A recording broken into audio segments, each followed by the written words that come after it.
You're gonna smile to it. Oh my goodness. Oh, that looks good.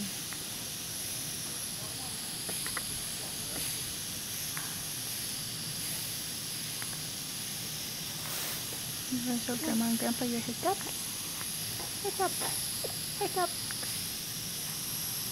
Oh man.